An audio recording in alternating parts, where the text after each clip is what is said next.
மாட்டிக்கிட்டடா, இந்த கத்தி உன்கிட்ட இருந்ததுனாலதானடா நீ என் மகனை கொன்ன. இப்ப இந்த கத்தியை நான் வாங்கிக்கிட்டேன், அதனால என்ன உன்னால கொல்லவே முடியாது. இப்ப உன் வாளாலேயே உன் கதையை நான் முடிக்கிறேன்டா அப்படின்னு சொல்லிட்டு நம்ம கோல்டு இங்கே இருந்து அவன் ஸ்வாடுனால நம்ம நீல சட்டக்காரனை வெட்ட வர இவன் கொஞ்சம் கூட சலிக்காம அவனோட கையாலேயே அந்த கத்திய புடிச்சிடுறாங்க. கத்திய புடிச்சிட்டு என்ன கொல்றதுக்கு இந்த கத்தியெல்லாம் பத்தாது, இந்த கத்தியில இல்லடா பவரு, அதை வீசுறவன் இருக்கான் பத்தியா, அவங்கிட்ட தான் அந்த பவர் இருக்கு அப்படின்னு சொல்லி அந்த கத்திய அப்படியே கையால புடிச்சு எதுக்கு இருக்கிற நம்ம கோல்டோட வயித்துல ஒரு லேசர்னால ஒரு அடி அடிக்க இந்த இடத்துல அவன் நெஞ்சு பொத்துக்கிட்டு வாயில ரத்தத்தை கக்கிக்கிட்டு பறந்து போய் விழுகுறாங்க.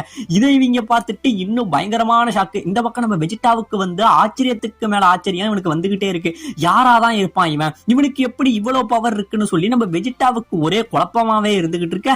இந்த பக்கம் நம்ம கோல்டு என்ன பண்றான், கெஞ்சிரான், என்ன விட்டுரு, என் உயிரை எப்படியாச்சும் நீ காப்பாத்து, நீ மட்டும் என்ன காப்பாத்துன அப்படின்னா இது வரைக்கும் நான் புடிச்சு வச்சிருக்கிற கேலக்சில நீ எந்த கேலக்சி எத்தனை கேலக்சி கேட்டாலும் நான் உனக்கு தரேன், என் உயிரை மட்டும் காப்பாத்துன்னு கெஞ்ச உடனே இவன் கடுப்புல காண்டாகி அவனோட லேசர் பவர்னால இந்த இடத்துல அவனை அடிச்சு சுக்கு சுக்கா வெடிக்க வச்சு கொண்டுறாங்க. இந்த இடத்துல இவன் செத்து போக அது மட்டும் கிடையாதுங்க, அவன் வந்து